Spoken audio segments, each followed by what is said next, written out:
welcome to the second in our series of monthly lunch and learns. These are an opportunity for you to meet the manufacturers and their partners, and also for you to undertake a little bit of bite-sized learning, hopefully. The manufacturers that we have on these series are BEMS and automation product manufacturers, so a really good opportunity for you to meet the teams and the people that you hopefully engage with. They last an hour. And in terms of format, it's a quick introduction from Brian, who's hosting today, a little bit of learning, and then Q&A. Brian's confirmed that if you've got any questions throughout, he's happy for you to, just to do that so it can be as interactive as possible, or you can wait till the end. We want to hear your thoughts there and questions, so do feel free to participate throughout as we go. A little bit of housekeeping. If you could just keep your microphones off unless you're asking a question, that would be appreciated, just so that we don't get any playback. And if you want to put your videos on or off, that's entirely up to you. I am recording it, as you've noticed, and that will be available on our members platform and also on our YouTube channel, but I'll send a link round as soon as it's available. So before I hand over to Brian, I hadn't received any questions from anybody today, but if anybody has got any immediate sort of questions that you want Brian to cover as he's going through, or key objectives for what you want to learn today, that might just help him in terms of sort of adapting. If anybody has, just use the raise hand function very quickly, and if not, then I will hand over to Brian to get underway. No immediate questions or objectives? No, over to you then, Brian. Okay, thanks, Catherine. I have slides, naturally, because all of these things have to depend on PowerPoint. But like Catherine said, if you do want to stop me anywhere, just please do, and I'll go quite quickly through the slides. So if anybody wants to dwell on anything in particular, just slow me down, because I don't want to spend 40 minutes here going through PowerPoint if I can avoid it. So I'll start sharing my screen. I guess you should be able to see the PowerPoint presentation now. Yeah? Yeah. Okay, great. So what I'll do is just by way of introduction, my name is Brian English, and I'm an electronic engineer originally, and that was way back in the 1980s.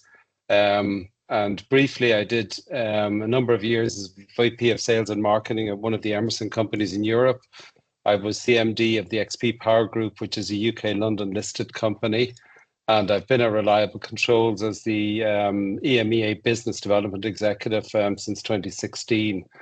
And we just set up a branch of ASHRAE in Benelux, and I was persuaded to sit as president of that. So I've got an extra sort of feather in my bow this year to try and get that up and running. But it's something that's very dear to our hearts. Just one or two slides on Reliable. It's probably a company that many of you don't know. It's been around since 1986, so we're almost 40 years in the controls business. That's all we do, just building controls. It's a privately owned company, so it's not owned by any of the big groups like Honeywell or Johnson Controls, Schneider. We've about 220 employees now, I think, and everything is designed and built in Canada. So we have no offshore manufacturing in the Far East or in Eastern Europe, and obviously we have ISO 9000. And there are many controls companies out there, and there are many of them who are members of the BCIA. So I just said I'd give you six quick differentiators. All of our controllers are BACnet listed, freely programmable, and the code lives on the controller. So that's a little bit different to the way many of our competitors do things. We have a 5-year warranty on all of our hardware, and we have less than 0.7% field failures over the 5 years. So we really do build products that are designed to last in buildings for 30 years, and they do.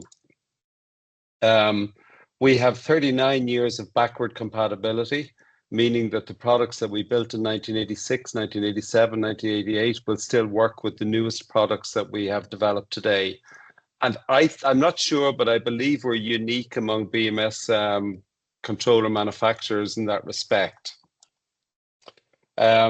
We support all versions of our hardware and software. So if somebody is running a version of our software from 1992 and they're happy with it and they need support, we will support it. We never force people to upgrade either hardware or software. We only go to market through authorized dealers. So we have a network of about 230 authorized dealers. We never sell to end users and we never sell to OEMs or to distributors. And our dealers are all trained and certified so that they do good work on customer sites. And we have a very good operator training program that's free to use. So anybody in the BCIA who is interested in building controls, who might want to start with some ground level learning, they can register for that program and work through the modules. It's free of charge, and it's open for anybody who has a passing interest in building controls and wants to learn something. We do a lot of operator training. We do very good manuals, and we have a very robust hardening guide, which is what I'm going to talk about today, because hardening is the process that enables us to make BMS, building automation networks, resilient to cybersecurity attacks.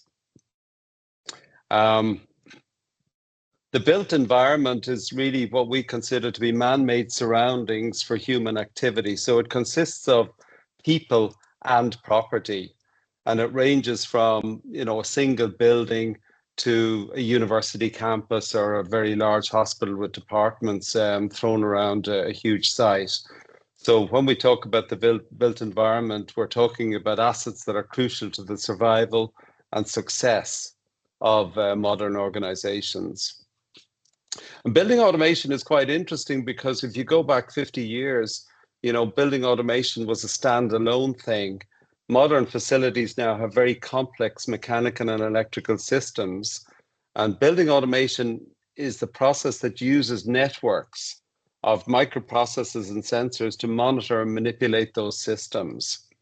And with the objective being to balance a healthy indoor environment with the efficient use of resources, so without using too much energy. And I think there are a lot of studies done, in particular in the UK, about the indoor air quality and the effect that it has on people's performance in the workplace. And that's quite interesting because there's a direct relationship between a well-managed internal environment and the productivity of people in the workplace. Cybersecurity is a big issue because building automation systems share data between networks of microprocessors and sensors. They empower owners and facilities managers by managing information. And cybersecurity is the discipline of protecting critical information from digital attacks. And I think we've all seen the almost exponential rise in digital attacks on buildings and on facilities, not just on IT networks in government or large organizations. If you go back to when I was at university, we had information technology back in the 80s, and this was what we classically regard as the computer networks in companies where the CRM and the financial records and the HR records and all of that stuff are stored. And they're traditionally part of what we call the IT domain. What's evolved over the last few decades is the operational technology domain, which is a similar type of network structure. And if you go back to the original automation of mechanical equipment, it was done in a standalone manner. So individual controllers controlled individual bits of equipment. So there wasn't really any cybersecurity risk. That only happened when we started to network all of these controllers together.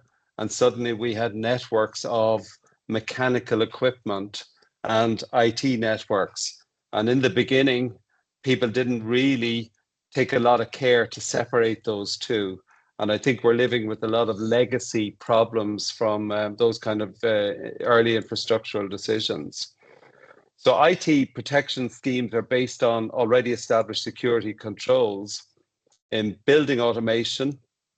Many components were in physically secured areas. So they were in plant rooms, and they were in areas that people didn't have any access to.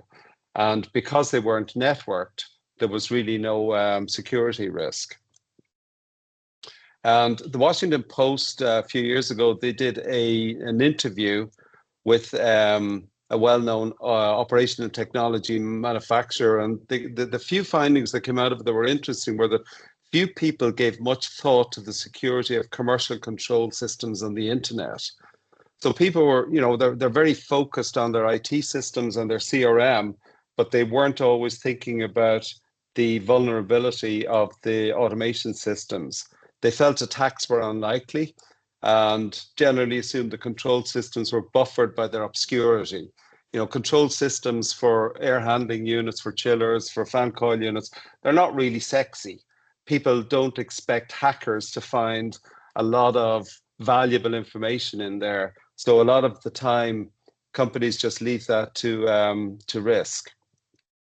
IBM did a facilities management survey, and it was really interesting because what they found was that 84% of the facilities that they surveyed were internet connected, but that only 29% of the owners had taken any steps to enhance their cybersecurity.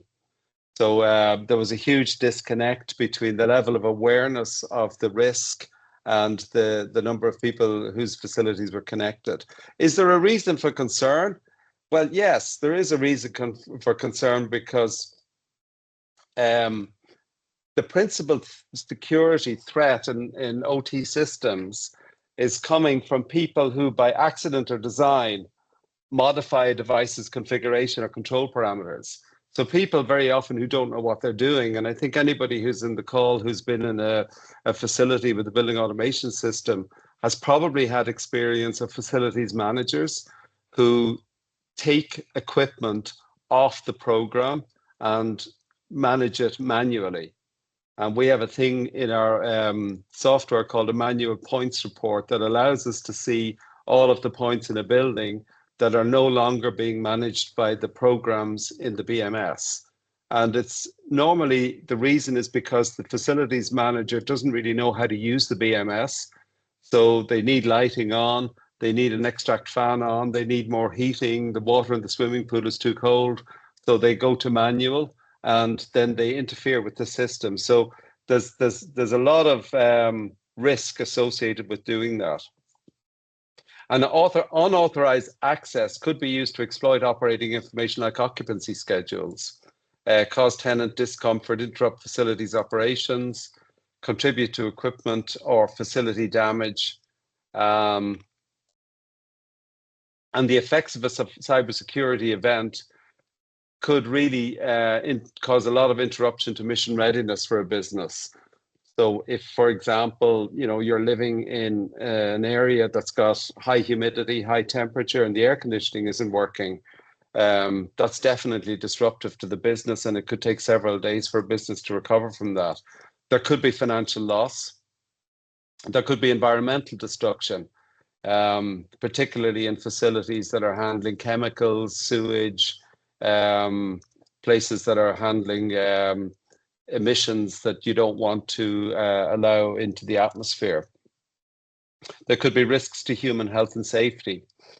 The United States has an agency called the Cybersecurity and Infrastructure Security Agency, which is part of the Department of Homeland Security, and that monitors common vulnerabilities of OT systems. And there are a number of these kind of vulnerabilities, like distributed deniability of service, which is really traffic flooding. And what that means is that a hacker will get into the system and they'll just push a whole lot of traffic onto the network to slow it down and disable the network. And in the world that we're living in today, with there's a huge increase over the last 2 years in these kind of state-sponsored attacks by Russia. And if you listen to the UK government, or you listen to the Department of Homeland Security in the United States. It's happening, and it's happening on a regular basis, and it's happening in a very organized way. Other types of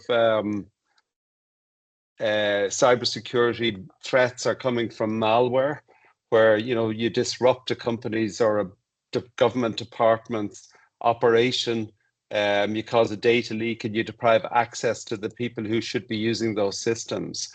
There's destructive malware, which is literally cyber vandalism, where hackers intend to just render systems inoperable and prevent them from rapidly recovering. We've all read about ransomware, where companies have their systems files locked away. They can't access them, and they're told that they've got to pay a ransom to regain access to them. And like I said, the Russian actors are doing things like spear phishing, credentials harvesting, and spraying. And these are various types of techniques where you hit a system with a whole lot of passwords or with simple passwords. And we're talking about millions of passwords, or simple passwords like password 123. And you just hit a system, and the number of people who get their new email address in an organization and never change the default password is really frightening.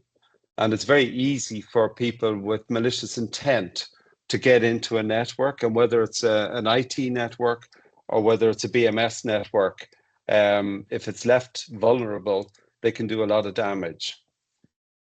There's a website called Showdown. I don't know if all of you know this. And we did a search of one particular platform, which is widely used in the UK. I don't want to say what it is, but I think anybody in the BMS world in the UK could probably imagine. And we found 21,998 building automation systems on that platform using default IT configurations. That means that the port numbers that were being used were the ones set by the manufacturers in the factory. And the first instruction on the deployment of all controllers is change the port configuration. Don't use the standard. We did another search on port 47808, which is the default BACnet port for all building control systems. And there are at this time 31,456 systems operating around the world using port 47808. That means I could hit that port right now on a browser, and I could potentially get in to University College Oxford or the NHS Trust in Sheffield if that port is opened by one of those organizations.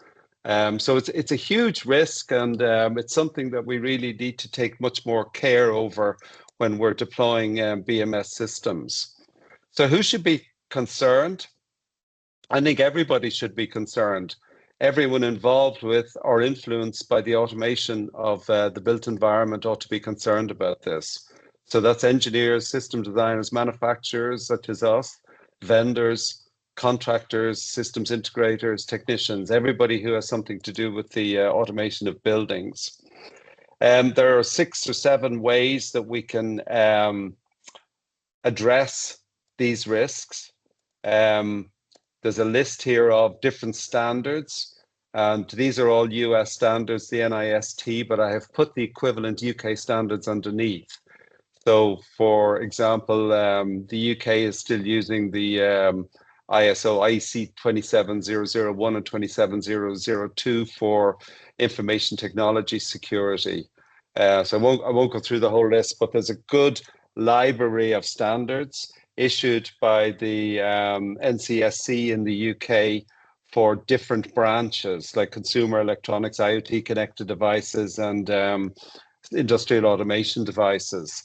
So if you're in the architectural world, if you're in the consulting engineering world, or if you're in the systems integration space, these standards are things that you ought to be thinking about and looking at when you're designing a BMS system and when it's being implemented. So, risk avoidance is a very interesting subject because you can't eliminate all risk cost effectively. So you have to decide as an organization, what level of risk am I prepared to live with? So there are mission critical things in every organization that would seriously disrupt the business.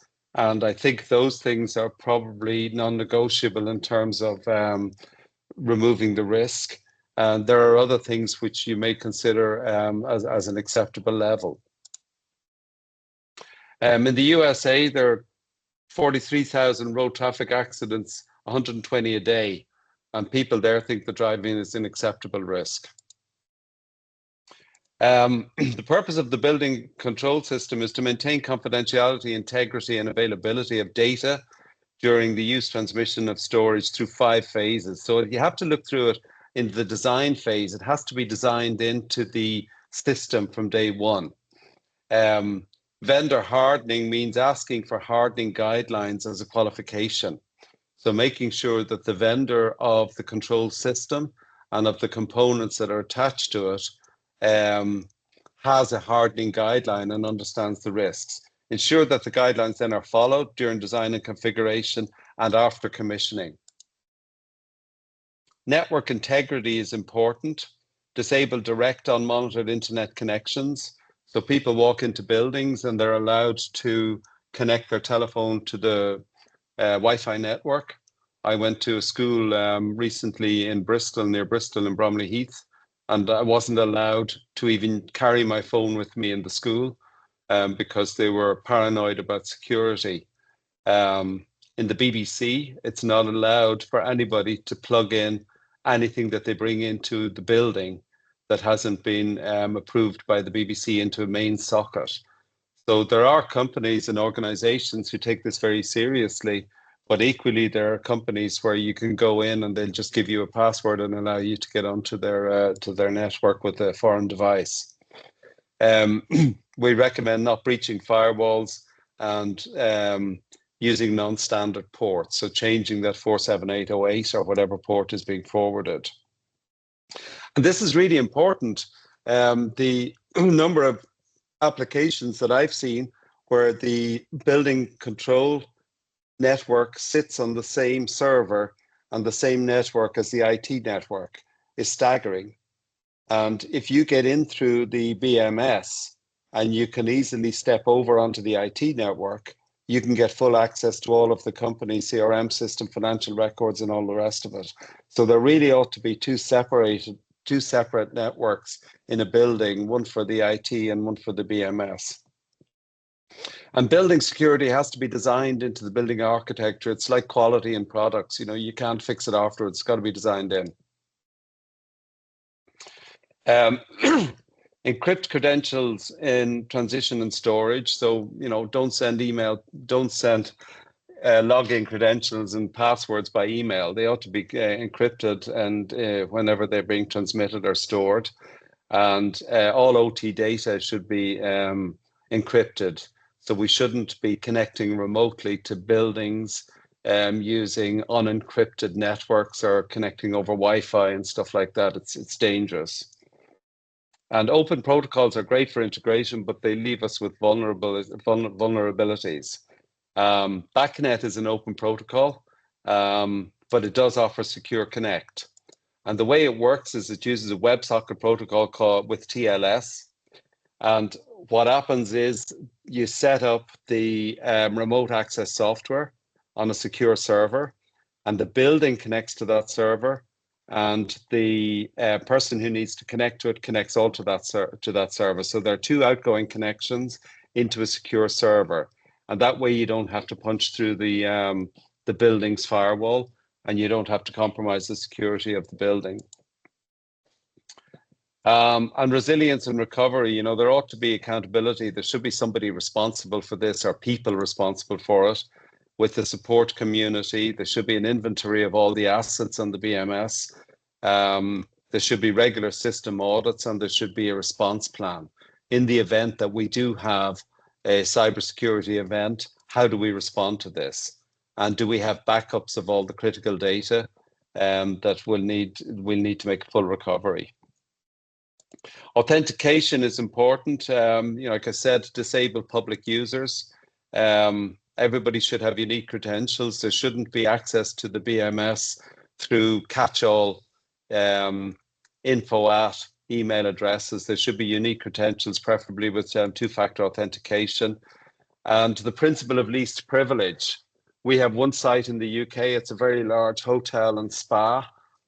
And I discovered about 6 months ago that when they want to increase the heating, the receptionist in the hotel is able to increase the temperature of the flow of the water flow from the main boiler. So he or she is able to access the BMS and increase the flow temperature to the radiators from 75 to 85 degrees. And that is absolutely not the principle of least privilege. So nobody should be able to do that unless they're really qualified and understand what they're doing.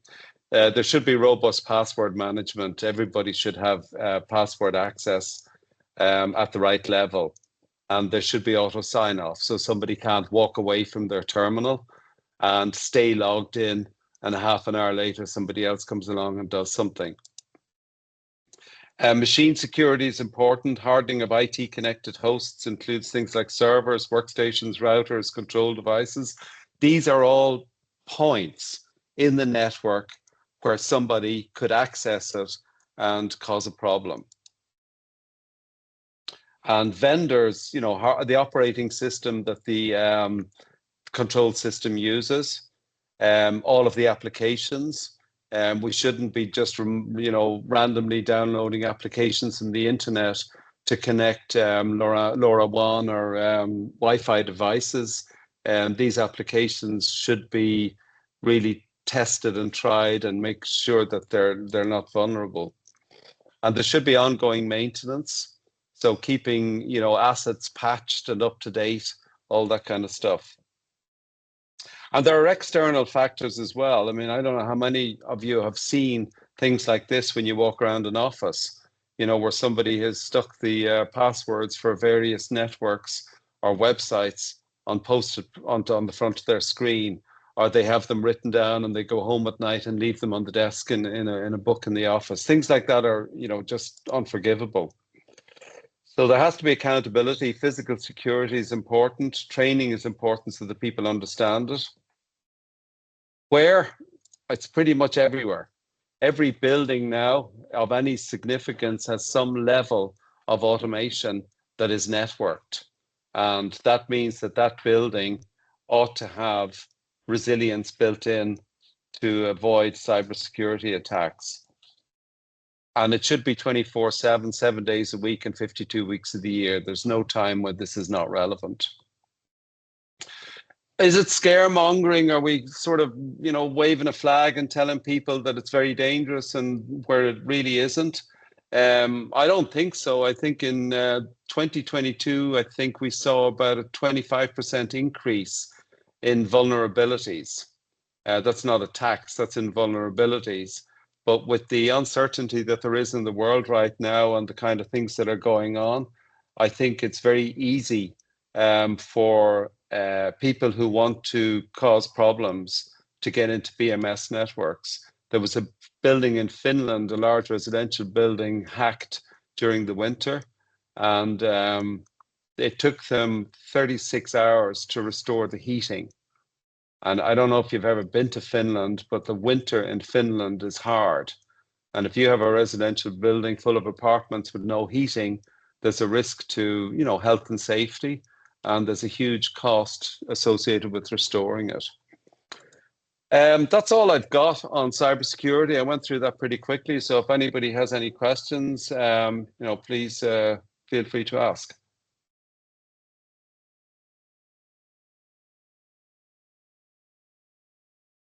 Any questions from anybody? Any arguments? I can take arguments as well.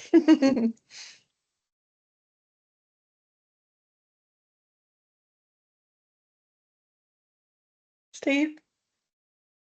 Just to help you out with a wee question, how do you think that the badness security is going to impact connectivity that, everybody's driving towards this Internet of Things or shared data to increase energy efficiencies and data transmission to allow buildings to become smarter. Do you think that the open protocol that we've got with the likes of BACnet, making the BACnet secure is going to hinder that in any way? I'm sorry, Steve, John, who's speaking? Steve and Rob? Yes. Sorry, Stephen, I didn't quite understand. It was breaking up a little bit. Did you get it, Catherine, the question? No, I'm sorry, I didn't. It's okay. So with BACnet secure, Yeah. BACnet being fairly open protocol at the moment is great for the Internet of Things and smart buildings integrations between systems. Do you think that the BACnet secure that's out but it's not widely implemented is going to hinder the progress of BMS's developing smart buildings in the future? No, I don't think so. I mean, it's very affordable. I mean, our remote access software is sells to a dealer for about 100 quid, so it's not expensive software, and it's a question of you've got to have a server, you've got to spin something up on AWS or Azure or something like that, or you have to have an on-site server. But I don't think it's going to prohibit it. I mean, it's not obligatory. BACnet Secure Connect is something that people can add as an option. But BACnet will work perfectly well without Secure Connect, and you can still punch through firewalls and you can still do things in the old-fashioned way. But I think the way it's working in our environment anyway, Stephen, is that a lot of the dealers that we have are connecting now remotely to their sites using BACnet Secure Connect, and it's enabling them to do a lot of monitoring and maintenance work without actually having to physically visit the site. So it's also providing that secure connectivity that saves them a lot of time and money.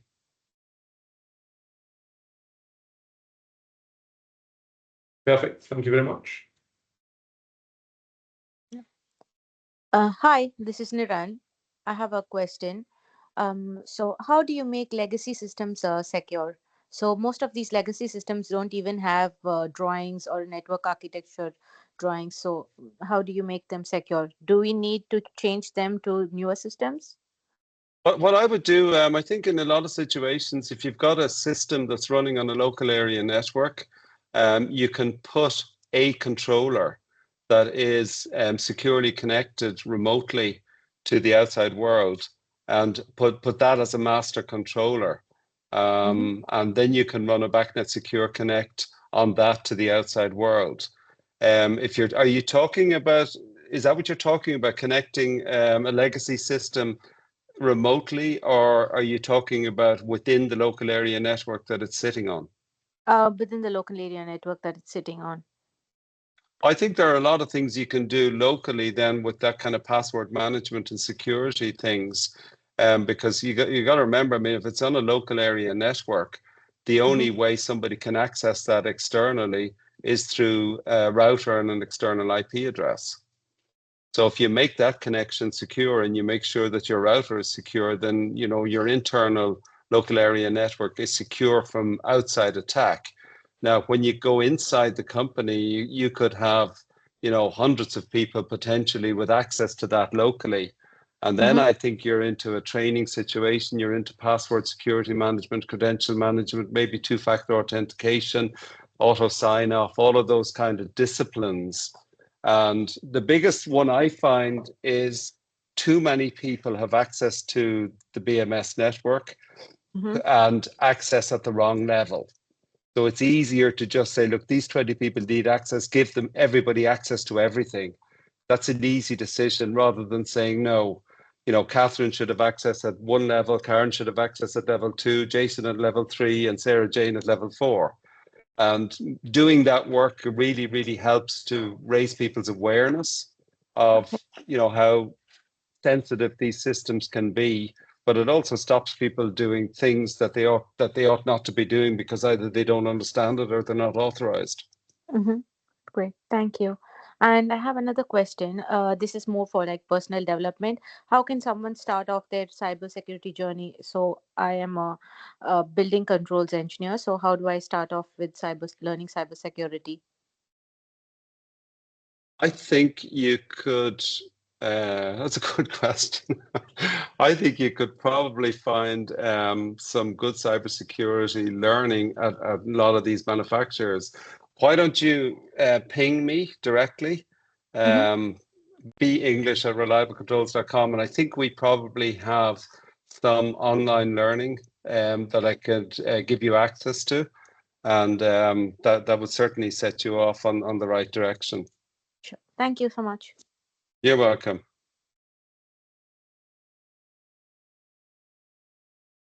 Other questions, thoughts, comments? There must be plenty.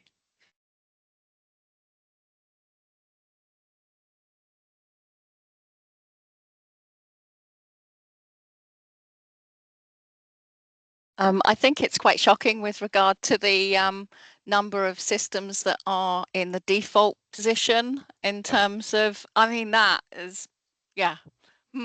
That Scary, really it's is scary, quite isn't an it? astounding figure that you've put there, Brian, really. Yeah, so that Yeah. for me is yeah. And I mean that I think basically that follow up with that and that really making sure that isn't the case. I mean, it just seems that there's something fundamentally there that's going wrong, isn't it, process wise, you know? So Are you in the BMS world? I am, and I am actually, I suppose, considered a competitor. I'm Schneider, but I'm coming here to learn because I'm very new into my role, and I'll take, you know, and I defer to you in terms of your expertise. So it's been really interesting. So yes, I am. I mean, but I'm certainly, you know, all the Schneider dealers, and I know a good few of them around the world, and we have some people working in our company who came from Schneider as well. And what you find, I think, with a lot of the dealers and the systems integrators around the UK is that they're very comfortable with the electronics. They're very comfortable with pulling cable and with connecting things up and terminating. But once you ask them to do IT work, they're not in a comfortable place anymore.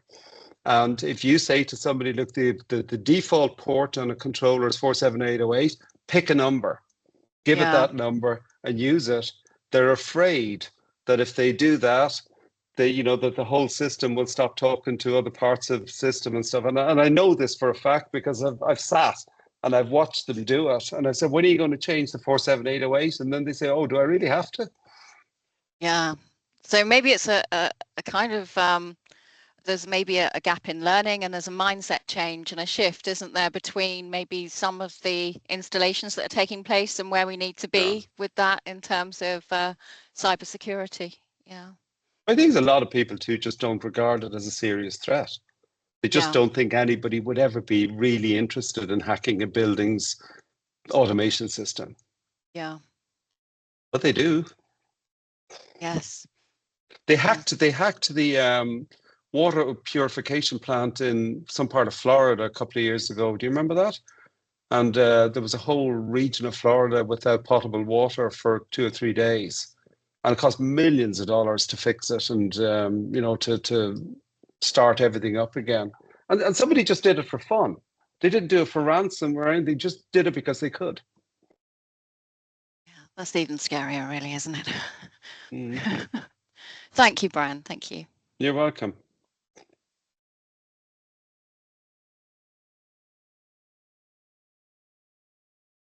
Anyone else? Any technical questions or any stories to share potentially that Brian might be able to help with in terms of what the solution could have been there?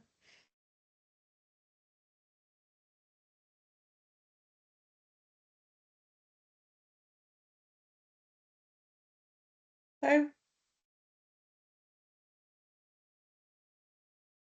I think, Catherine, you said you're going to make the presentation available offline and the recording, isn't that right? Yeah, that's right. I will. I'll send the recording round, the link round to everybody, so that you can view this again and obviously share with colleagues. It'll be available for those that are BCIA members. It'll be available on our members platform.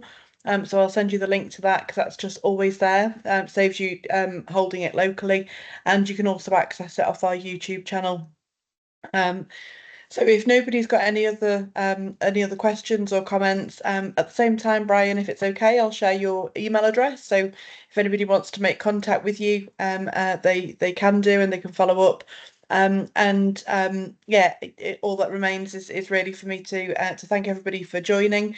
We are doing these monthly, so the next one is on the 25th of April with ELTA UK. I think Dan Brophy is on the call, I think, from ELTA. Daniel Owen, sorry, isn't it? And Paul Brophy from ELTA are on the call. So that's on the 25th. So if you want to register, do it in the same way, just through the members portal. But yeah, we'll share this presentation link around to everybody. But thank you, Brian. Thanks very much for doing that. Welcome. And anybody, I'll talk to anybody. I'll talk to competitors or anybody. I have no problem to help people. Perfect. Oh, Lewis, did you have a quick question? I think they were just thumbs up. Your microphone's not working. Do you want to pop it in the chat?